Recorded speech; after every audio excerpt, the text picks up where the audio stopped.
Pourquoi Sikoyo na moment au Martin Azo Salam Salazo Ben Sabino Bozo Yate Botinda bato na cellule politique Bozo Tindate Botinda bato na secrétariat technique Bozo Tinda bato. Parce que c'est ça que prévoit les textes. Il y a la mouka. Botindi bato. Le lendemain on vous voit avec Chilombo dans les consultations. Après quelques jours, vous allez aux discussions des postes ministériels. Même s'il faut être né après la honte.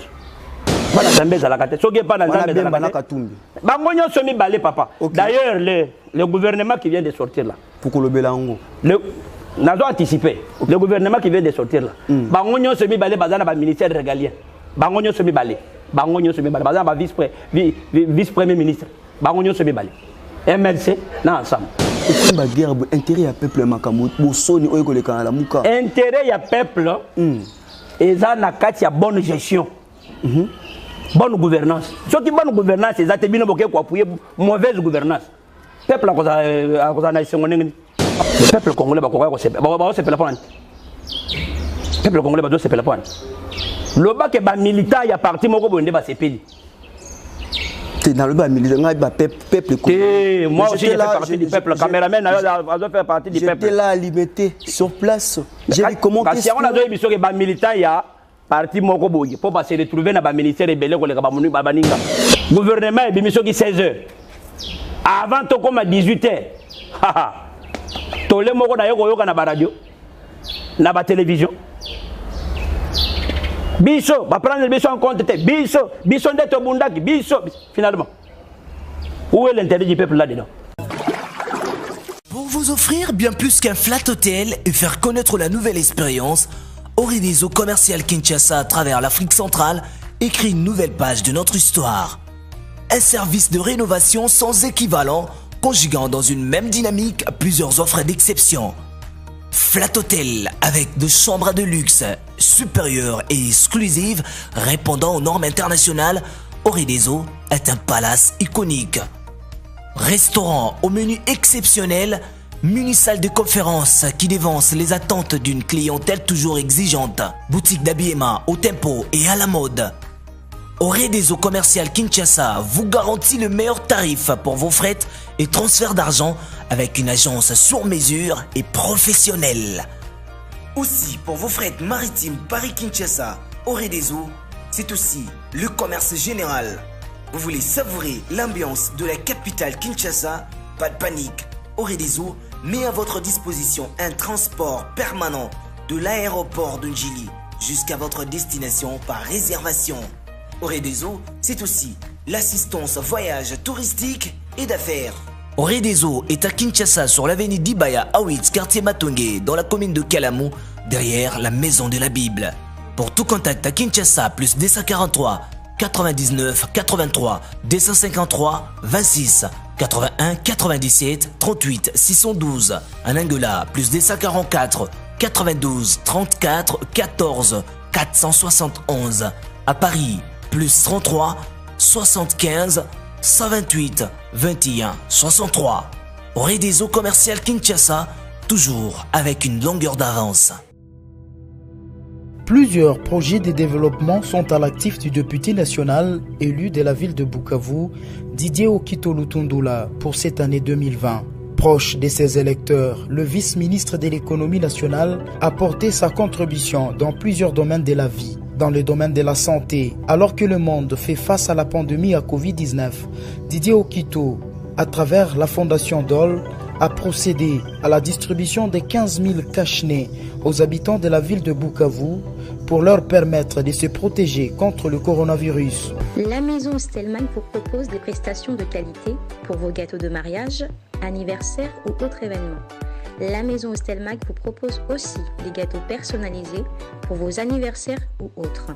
Contactez-nous au 06 63 30 36 83 ou encore au 07 81 83 15 74. Vous pouvez aussi nous contacter sur la page Facebook Hostelmac.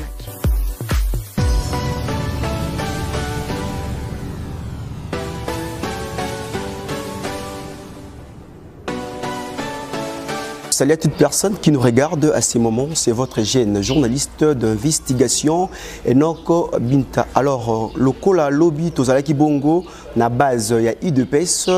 Le Lenge Kanito, la Kisakibino, comment est-ce que les combattants célébrer qui sorti à gouvernement. Alors, pour la Mokoloma, les autres Tokoso, Mitinia Bongo, Mami Matali politique, Namolamboka, Jean Mathias Ali Bongo, parmi les cadres, il y a parti politique SID au parti Ali Bongo dirigé par le président Elie selon Bango, le candidat Maléré selon les informations. Mbote Molamboka.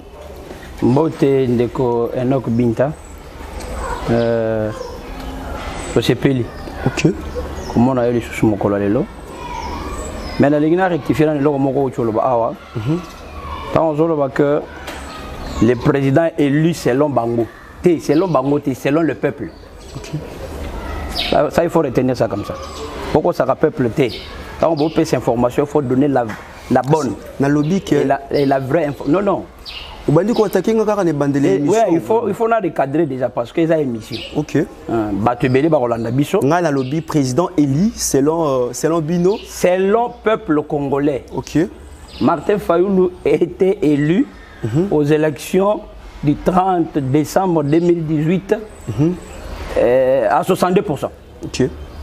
C'est le Congolais n'a pas l'élection dans Boka Oyo a beaucoup Makamba Nord. Est ou ouest sud, à beaucoup qui va jouer, c'est Martin Fayoulou. Okay. Donc c'est un président légitime. Légitime. Peuple congolais est portaillé. À la ranamité Manabango.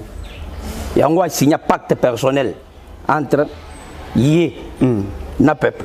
Okay. Alors, vous n'avez pas raison de dire que le président est élu selon Bisso. Non, selon le peuple congolais. Parce que Tokenda qui m'a ponu. Nous sommes allés élire. Le peuple congolais qui a voté. On a Kinshasa Mboule Beta qui m'a cassé. Je me suis réveillé chez moi à 5 h du matin. Il a voté. Il a voté 2 fois. Il a voté 2 fois. Il est choqué, hein? Non, c'est parce que vous êtes en train de faire perpétrer le mensonge. Okay. Nous, on ne peut pas accepter que vous continuez à faire véhiculer le mensonge dans le modèle Wana. Donc on dit mangoté.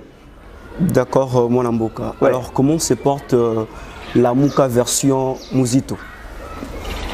À ce que je sache, à ma connaissance, il n'y a pas de la Mouka version. La Mouka est Zaka Moko. Actuellement, il y a de la Mouka. Bon, il y a Motolobi.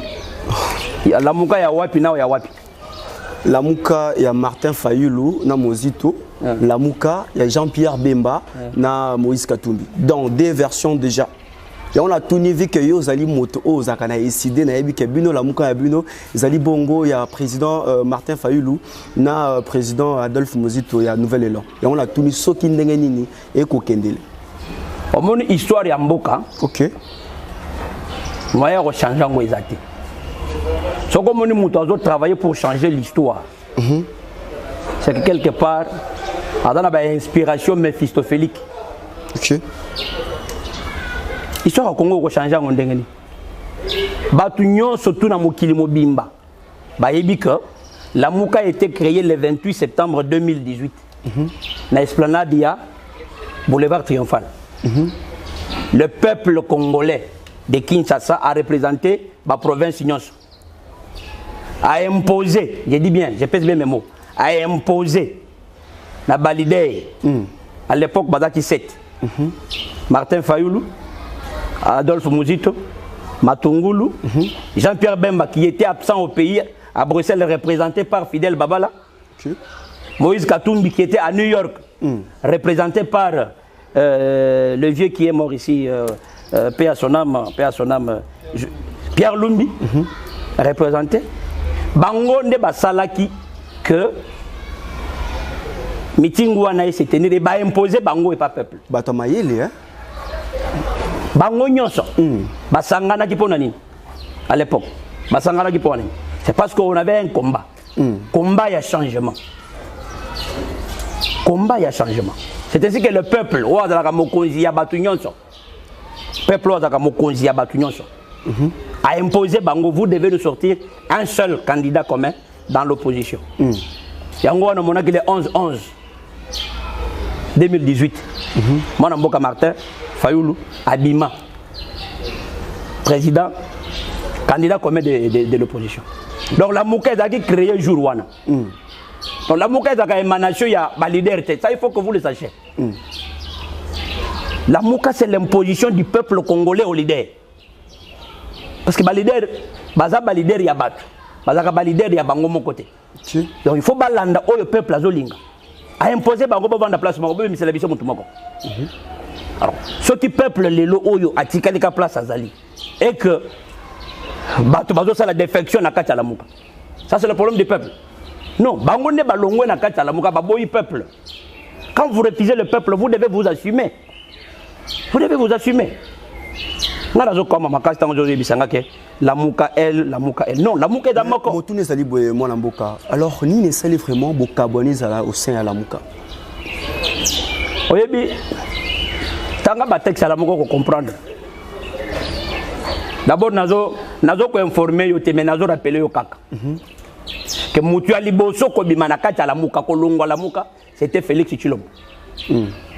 Tangu ya longwe la Mouka, balandi pa kamere. OK. Matungulu aye kolanda, Busa Nyamwisi alandi. Jean-Pierre Bemba aye kolanda, Moïse Katumbi aye kolanda.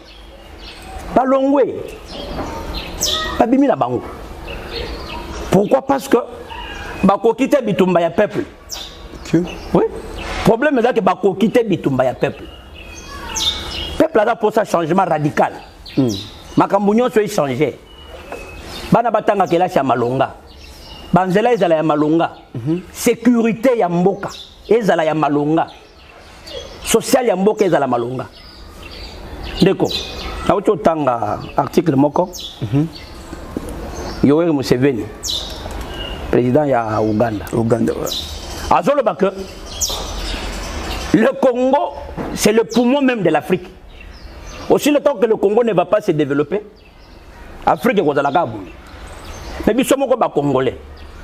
Qu'est-ce que nous faisons du Congo?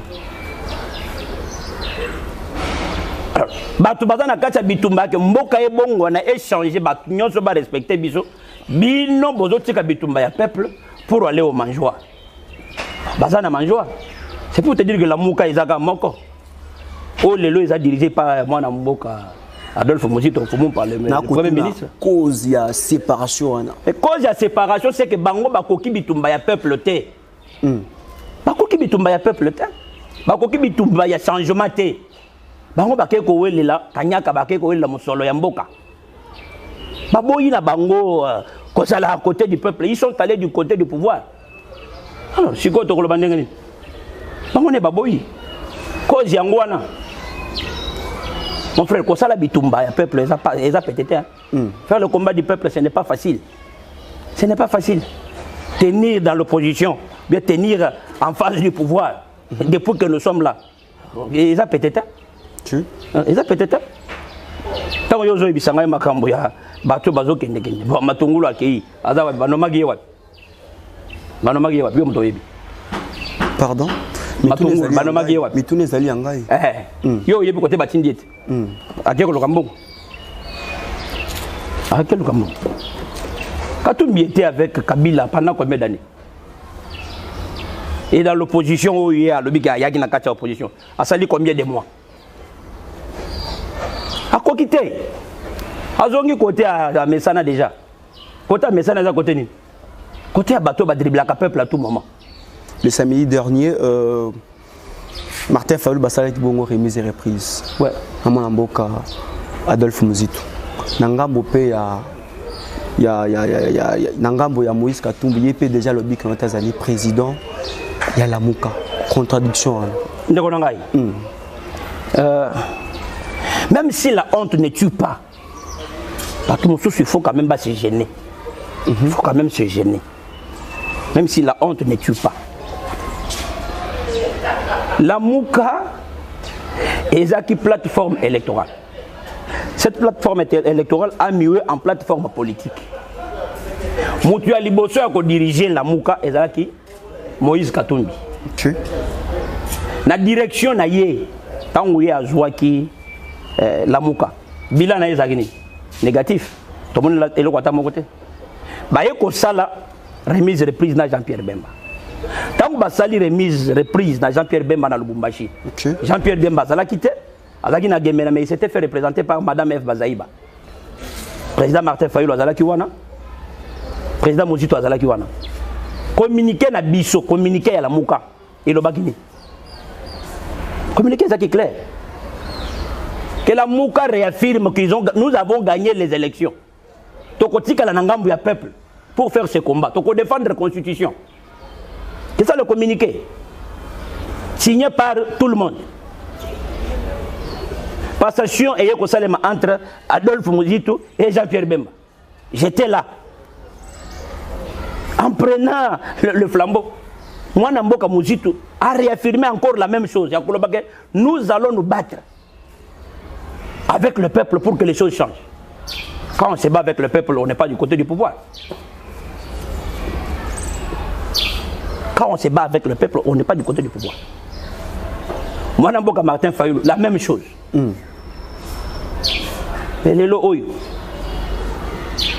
Vous avez mordu à la maison de Chilombo. Achemo apana ya muke. Abengi bino boyembangu. Boyembangu. Wana mwana mboka Martin Fayulu a sali 6 mois. Pendant les 6 mois na ye na kati ya Musala comme coordonnateur ya la Mouka. A convoqué ba réunion plusieurs fois.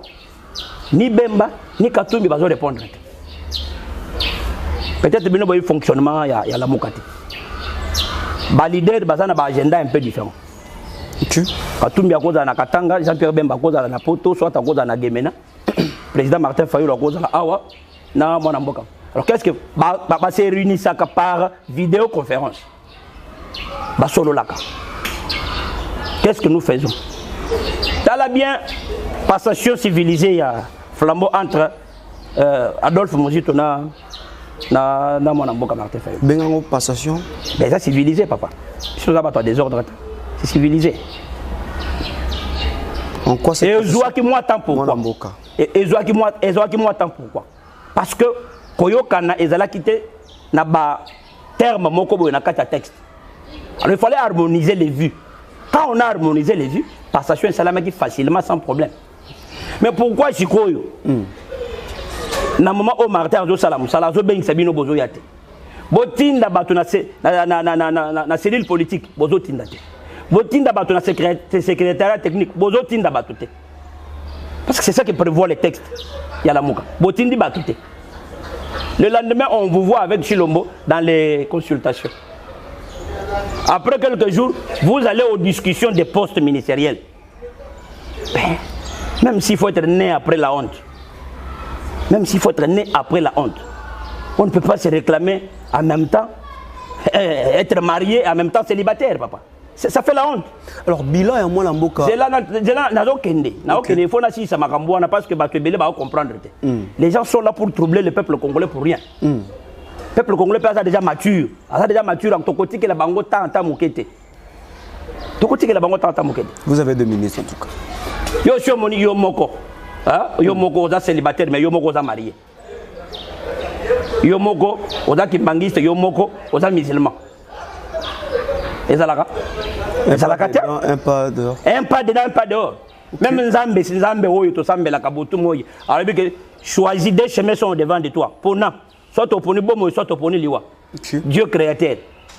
Mais comment yo ko na makami balemba la moko? Au poni liwa, au poni na bomo. Et pas dans Nzambe za la kate. Soki pas dans Nzambe za la kate. Bangonyo somi balé papa. D'ailleurs le gouvernement qui vient de sortir là. Pour le belango. Nous avons anticipé. Le gouvernement qui vient de sortir là. Bangonyo semi balé bazana ba ministère régalien. Bangonyo semi balé. Bangonyo semi balé bazana ba vice premier ministre. Bangonyo semi balé. MLC na ensemble. Donc ils vont assumer l'échec ya makambo na bango. Ba ko assumer makambo oyo nyonso ekubana ko salema. Mais comment vous allez encore vous réclamer dans l'opposition? Pourquoi vous allez encore vous réclamer dans la Mouka? Parce que la Mouka n'a gère pas avec vous. Donc c'est pour vous dire que la Mouka est à Moko. La Mouka est à Moko. Parce que ça, l'aventure, ça sont des aventures de mauvais goût. L'aventure de mauvais goût. Alors, passation est le cas qui déjà. Maintenant, bilan et à Martin Fayulu, les gens qui. Boni au comment on a bilan à Martin Fayulu? Positif. Très très positif. Argumentez-vous. Je vais m'argumenter. Ne vous en faites pas. Ok. Très très positif. À vous. Nabila et moi, Namboka Martin Fayoulou, nous avons produit 2 propositions de loi. La première, la loi portant organisation et fonctionnement, la loi portant organisation et fonctionnement de la CENI. Il y a mis la loi électorale. Oh, tu as ça le matin. Dans ma prédécesseur Nyos. On va dire Bila Yangowana. Débat ils ont un niveau wana. Proposition. C'est pas prendre le présidium pour les présidents de prendre. Qu'on vend dans le bureau. On vend d'ailleurs. Quand on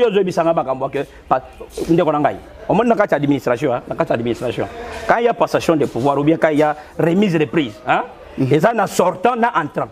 Vous comprenez? Sortant, à Zouara Mikanda ya Moussala. Sortant, à Zouara Mikanda ya Moussala, à Pessi ou à Zokota. Pour que Moussala wane continue. Vous comprenez? Si vous avez un Moïse Katumbi, sortant à Pessi Mikanda Nini.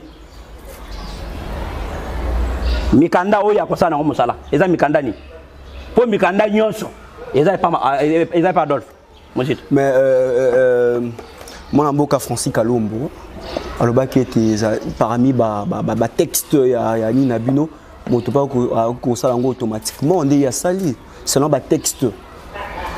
Problème na bango eza nini? Ils sont en mal de la crédibilité. Crédibilité eza li sous terre. Crédibilité eza te. Comment le peuple congolais va s'arrêter? Le peuple congolais a combien mieux? Soko za na peuple, batoué baka za na peuple. Soko za mutu ya bilongi mibale, batoué baka za mutu ya bilongi mibale. Tango bakei et pas chilombo kuna. Bakomo beta bango bibotu kuna. Omonte awa ekomi pasi. Nde balinga ki bazonga na kata lamuka. Lamuka pe to le bita bokoyata. Bokoyata po bosi boki déjà ko loka biloko ko lia kuna. Bokoka kanzala te. Bokei ko loka biloko ko lia kuna. Lokola boza kuna bovanda déjà kuna. Texte la lamuka est clair. Bango bazo vanda kaka na 6e article. 6e article ya charte le bini. Mais bon ma tapette. Hein? Au moins texte pour comprendre le texte bien, hein?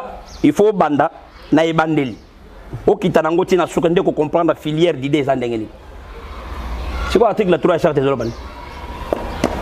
Zoloba. Ah, Zolobani. Kendo ko tuna bango ba présenter article 6. Bino ba journal ngana lo bango aote. Bino ba journal to bo kendo ko tuna pe bango. Que article 6 est Zolobani et article 3 est Zolobani. Comme ça, on va répondre Bino.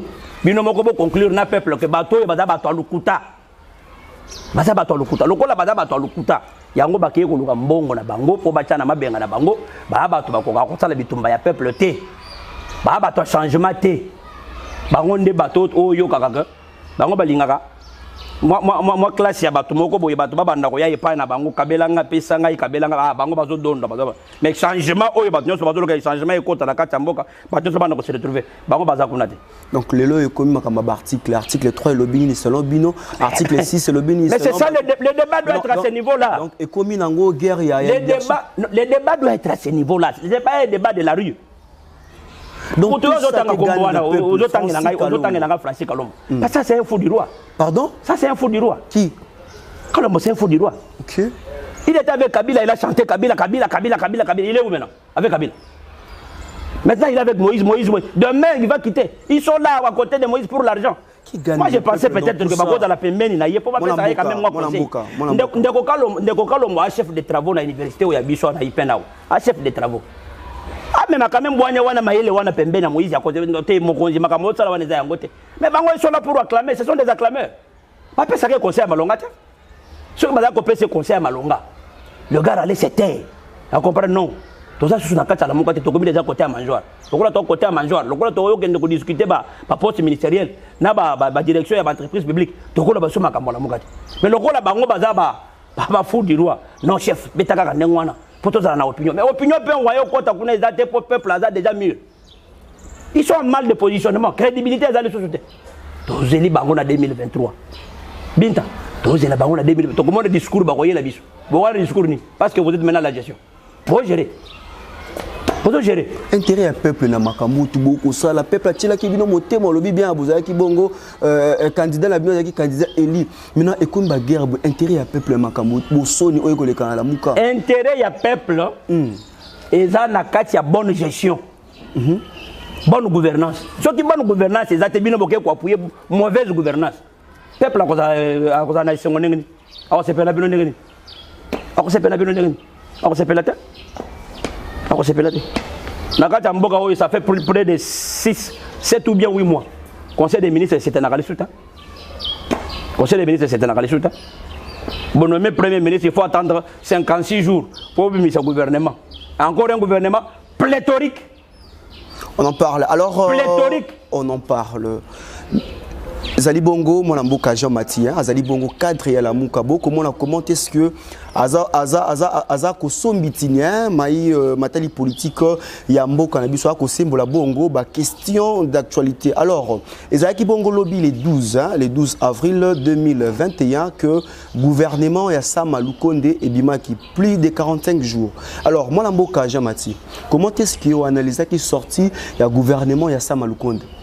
Un non-événement. Batobabimi n'a limité un non-événement. Mais un non-événement. Ce que tu as dit, c'est que yebi. Le peuple congolais va se faire la pointe. Le peuple congolais va se faire la pointe. Le bac est militant, il y a parti, mon groupe va se payer. Dans le bas militant, peuple congolais. Moi aussi, je fais partie du peuple. Le caméraman a fait partie du peuple. J'étais là à limiter sur place. J'ai vu comment parce qu'on a dit que les militants, il y a parti Moko Boy pour se retrouver dans le ministère rebelle pour les Babaninga. Oh là. Autant qu'il y a 56 membres. 56 membres. Est-ce qu'on a 56 ou on a Bango ou côté Yokenda qui lobby, on a combien? Pardon? On a combien de ministres? La mituna ezali angai. Ah! Bianonde ezali ayo. Na landi pe image na yo na tongo na landi image tango na moni type moko bo alati vesta karo ba lobi nini. Ah bino bo bimi na gouvernement est-ce que vous moni biso to lobi te. Bongo to mona na ba cabinet na bino wana ba noko batata. O moni siko biloko yango. O moni siko biloko yango. O moni siko biloko yango. Biloko yango wana. C'est un événement pour moi papa. Est-ce que le peuple congolais va espérer dans le gouvernement ensemble le Condé? Bon, on a ni chance, ni malchance à couper sa banque. Non, les acteurs politiques. Oui, les acteurs politiques. Ah, je vous dis déjà que c'est un non-événement pour moi. Bon, je ne vois même pas pourquoi je vais commenter sur ça. Je ne vois même pas pourquoi je vais commenter sur ça. Un gouvernement pléthorique comme celui-là, est-ce que toi tu penses que le peuple congolais peut s'attendre à quoi? Vous avez un budget de combien de milliards? Vous avez un budget de combien de milliards? À peine 3 milliards 500. Mais vous avez 56 ou bien 57 ministres. Ces cabinets-là, par ministère, il faut un cabinet. Par cabinet, on va consommer combien? Les charges fixes de l'État. Vous voyez bien côté? Vous voyez bien côté? Il n'y a rien à espérer là-dedans. Il n'y a rien à espérer là-dedans. Moi, peut-être, j'ai pensé que le col là-bas, miroita qui l'union sacrée, et comment qui est l'eau moroya, il y a Kitoko Makashi. Et que tout le monde qui allait là-bas allait rester derrière Félix pour faire sortir le pays du gouffre. J'ai pensé peut-être qu'on allait avoir un gouvernement de 10 personnes. Pour Mosé Kabila le père, paix à son âme là où il est. A déjà peu beaucoup, il y a 6 ministres. Tout le monde a fait des résultats. Quelle que soit forme, je l'ai beaucoup congité, mais il y a quand même 6 ministres. A déjà peu beaucoup, tout le monde a quand même un tamboli. Moi, social, les autres qui sont en train de discipline et côté Namboka. Au Robin, la constitution, non, papa. Vous d'abord, vous ne respectez pas la constitution. Vous respectez la constitution, le gouvernement est en place. Les institutions sont en place, n'a pas dirigeant Bango. Vous balayez Bango, des revers de la main sans tenir compte de la constitution. Mais il fallait continuer avec ces mêmes schémas. Imposer maintenant aux gens qui sont venus dans l'Union sacrée que non, ici c'est moi.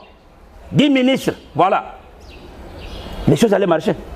Mais aussi longtemps que vous n'avez pas fait ça, vous vendez autour d'une table pendant des semaines et des semaines pour discuter partage des postes. Partage, on a organisé ça.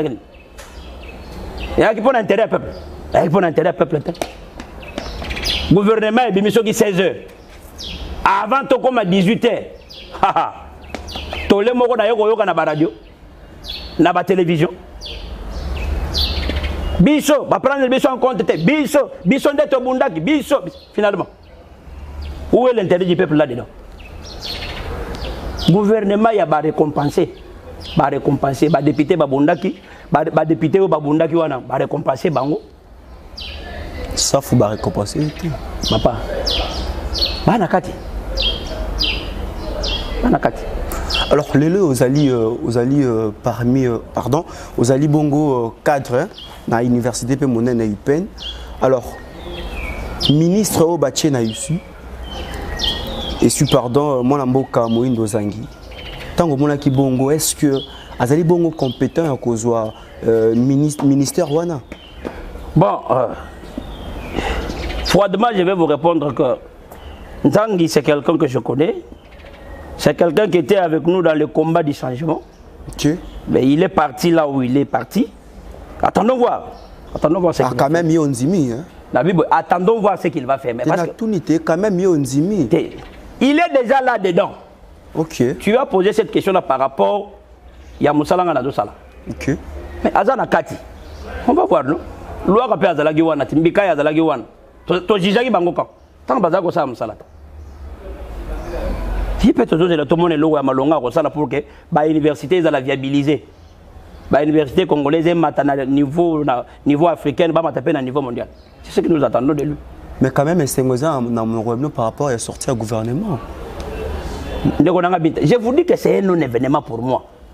Ah, quand je dis que c'est un non-événement, il faut que je le répète dans quelle langue? Plus de 45 jours.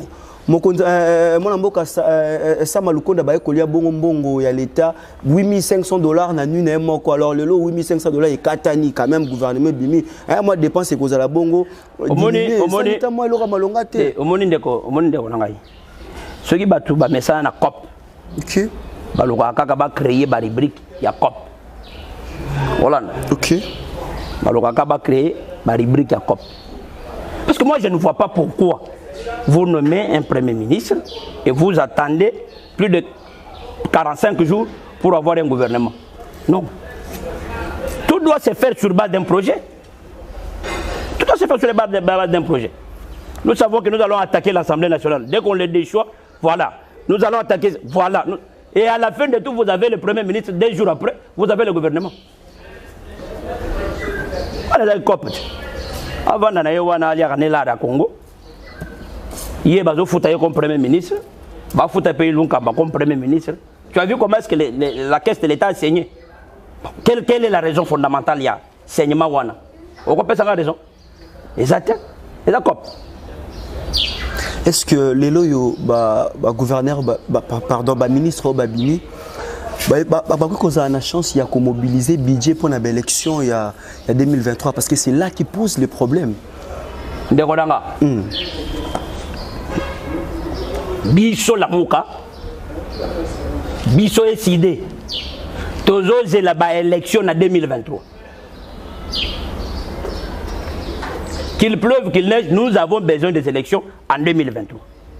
Donc, et bango batu bazana musalawana, il y a qu'à mobiliser ba fonds à tout prix pour que l'élection est salée. Parce que ce que l'élection est salée, et on crée des ordres dans Katamboka. Et crée des ordres dans Katamboka. Nazana image moko na téléphone nangai. Oyo na mona ki mwana mboka Félix. Quand on a na bango na opposition. Alors en 2016 ce que l'élection exacte Kabila paix à cause de la tête place à Zawana. 2018. Nazana 2016. OK. Ce qui élection exacte en 2016 était Kabila à cause de la paix place à Zawana. Azako ba bongo polani. C'était pour créer la paix au pays.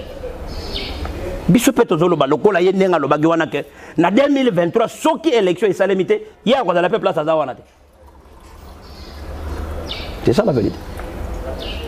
Donc ils sont dans l'obligation de travailler pour que l'élection est salem. Soki bongo mbongo ko quitter parce que l'élection c'est ngaka bongo mbongo. Et mbongo e ko kokateka ya malamu ezaka ya ko ça la dépense dépassement budgétaire na niveau présidence wana ndé izo monana ya ba dépassement izo monana ya ko organiser l'élection exacte na ba voyage le kodanga ya ko voyager izo monana ya ko pesa pe ba député pour balongo côté bazala ki ba ya ko sala force ya union sacrée wana izo monana siko ya ko organiser l'élection exacte 2023, que vous le vouliez ou pas, nous avons besoin des élections. En tout côté, nabiso candidat yebani déjà. Nalamuka candidat yebani déjà. Moi namboka Martin Fayulu candidat commun. Ya batu nyoso baza na kati ya lamuka. Pour lamuka, ba leader ba tika lemi balé na minute yo, mais il y a quand même des adhérents batu bazo kota ba personnalité, bazo kota ba regroupement bazo ya. Candidat yebani. Mais ngambo wana, to komona soki ba ko bimisela biso candidat commun de l'Union sacrée. Pour Katumbi azakuna, Bemba azakuna, Bati Lukwebo azakuna, ona yo lisusu Félix azakuna, ba to komona siko bitumba wana. Nde sur place komona siko vérité. Le peuple a contragé siko abi, ba aventurier baza côté nini. Bato sérieux baza côté nini. Bata kilo déjà balonge la muka comment ate yo makamno ya bakilo yo obandaka ngo lisusu tango yo zo tumbola nga wana na makamno ya bakilo wana tango na banda oloba oya oloba ono bazo benga yo bato ngo babenga yo wana yebisaka bango baya pena débat contradictoire nanga bato kilo balonge loba bato babenga yo wana oyo tango bayoka ka makamno na loba wana bazo benga yo wana benga ka bango baya débat contradictoire nanga na plateau na yo ponga na obangati bato kilo ngo banani Bemba Katumbi. J'ai la mort dans l'âme quand je t'entends parler comme ça. J'ai la mort dans l'âme. Naïbi ça toujours que on m'a décidé. On m'a décidé, yoga. On m'a décidé. Décidé d'un parti politique créé par le peuple. On n'a pas attendu 12 ans. Ou bien on n'a pas attendu 32 ans ou bien 37 ans pour arriver à un niveau to comme lelo. Et un parti politique auto créé na moto na biso. Ba infra na biso, ba 10 francs na biso comme si biso plateau comme lelo. Vous comprenez? Tous ont implanté parti na force et fort personnel na biso. Mais il y a des gens qui ont implanté leur parti politique avec les moyens de l'État. Les moyens de l'État. On est là-bas. MLC. Et ça qui mouvement rebelle. Et ça qui mouvement rebelle. MLC, ça qui mouvement rebelle. Tant qu'il y a 1+4, bah continue à pouvoir, bah bandi ko gérer mboka. Va profiter de la Congo, va implanter dans le parti politique. Ah, voilà, ça biloko yo linga yo kate. Ce qui va le bongo, au commis triste. Makambo yango wana. On a zo ka loba. Au commis triste pour le bongo. Té loba na zo ka. Ils ont implanté leur parti politique dans les moyens de l'État, les moyens de l'État. Nani sous Katumbi. Oh. Mais il a fait 9 ans avec Kabila. Il a fait 9 ans comme gouverneur avec Kabila. Ça n'engage que lui. Hein? Comment ça va m'engager que moi parce que toute la République est dit que Kabila et Moïse Azaki, gouverneur de Kabila pendant 9 ans. Et pendant les 9 ans, il s'est tapé la fortune. Oh, Mokili Mobimagnon, c'est parce que quand il était gouverneur, il y en a des Katanga. Hein? Il n'y en a rien côté. C'est avec cet argent-là que nous avons marqué. Le parti politique a été créé comme Baloy. Et ça va plus au côté de la ensemble, le parti politique, siège dans le Zagat.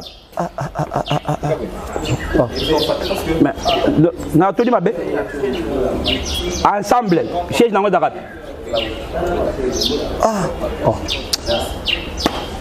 Martin Fayulu, c'est un homme de terrain. Les lots, les mokili mobimba, ils ont décidé dans mon nom.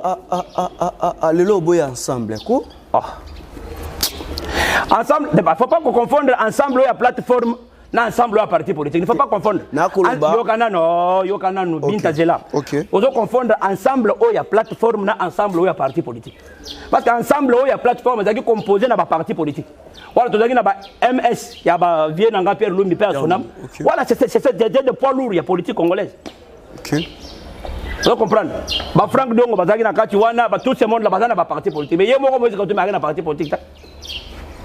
Tokolo bakepe popularité ne wana popularité wana yozolo ba wana ezagi ya ba parti politique wana mususu ezagi ya yeta MLP tout ce monde là ndé ba baza ko sala ke no bobo nini Moïse ayokana maintenant qui ne sont il y a sali parti politique yogi Franck Dongo atigi MLP oyogi nani Vwemba atigi nani ya Vwemba zakali Vwemba parti politique à Vwemba zakali ça m'a échappé un peu Kozonga voilà.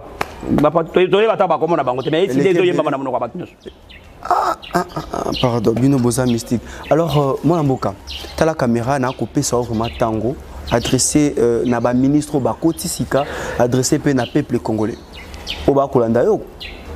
Tenga na za kolo bela peuple congolais, ba ministre na kolo bela bangoni. Moi j'ai parlé au peuple congolais.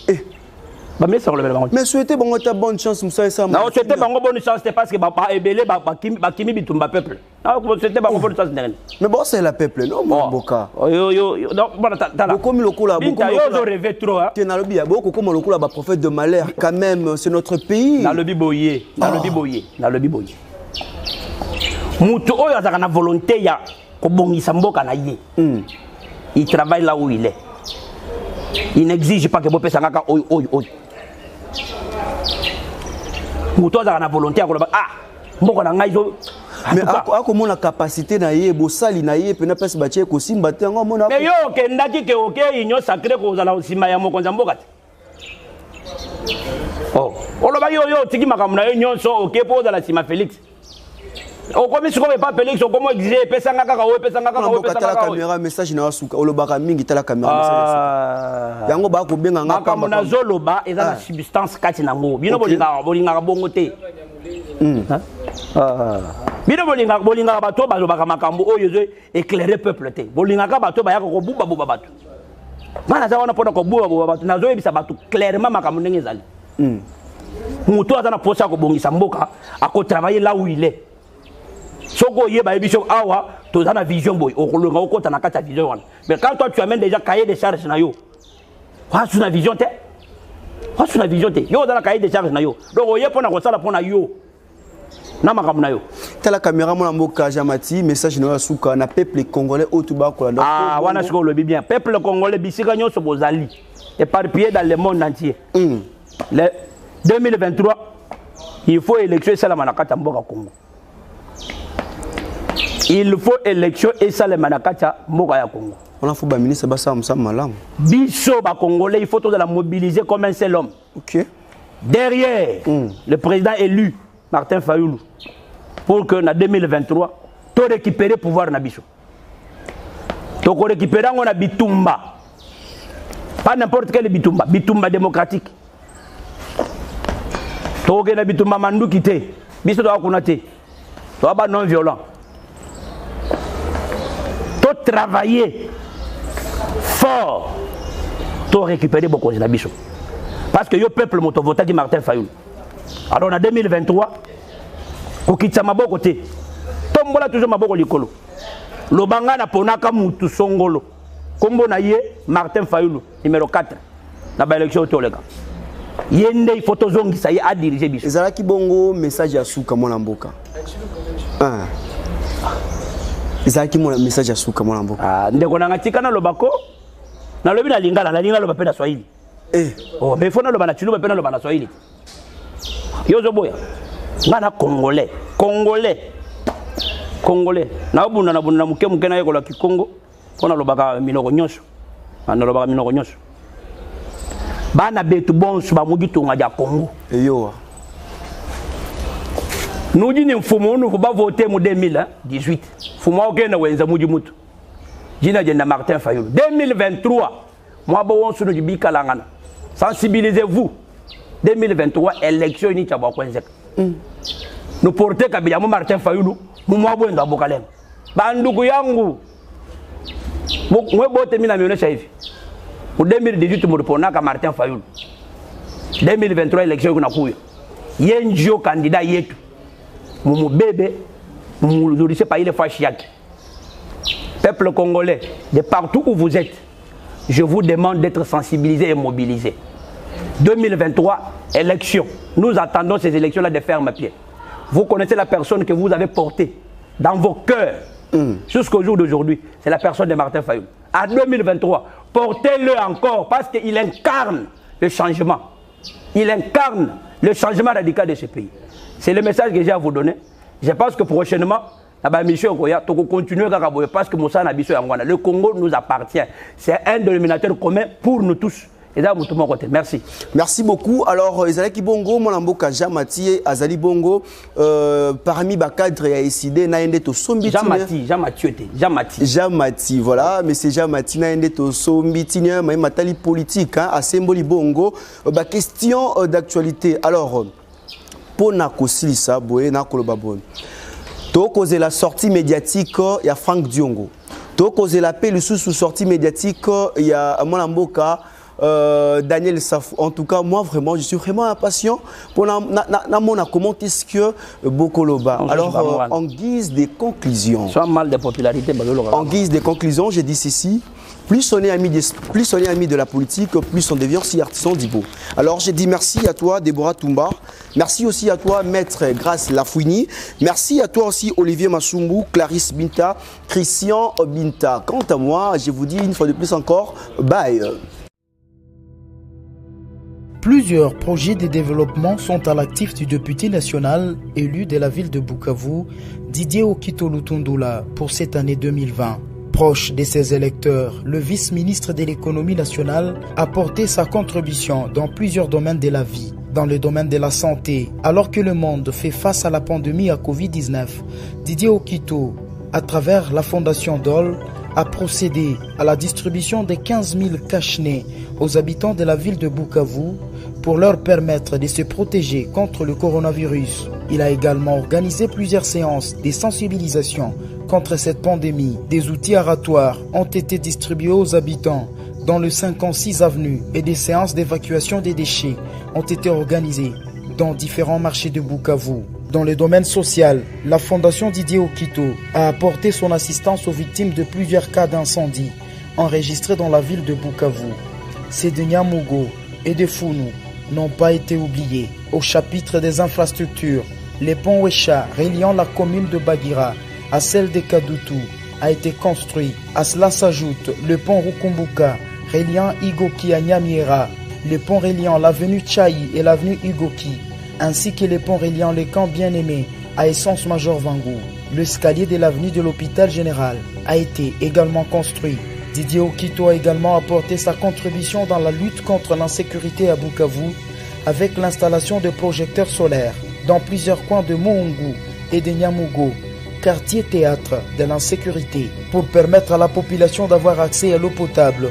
Le vice-ministre de l'économie nationale et patron de la fondation Okito a également construit des bornes fontaines à Kalingira, dans la commune de Bagira. La belle femme ne peut donner que ce qu'elle a. Didier Okito a apporté une fois de plus sa pierre dans le développement de la province du Sud Kivu.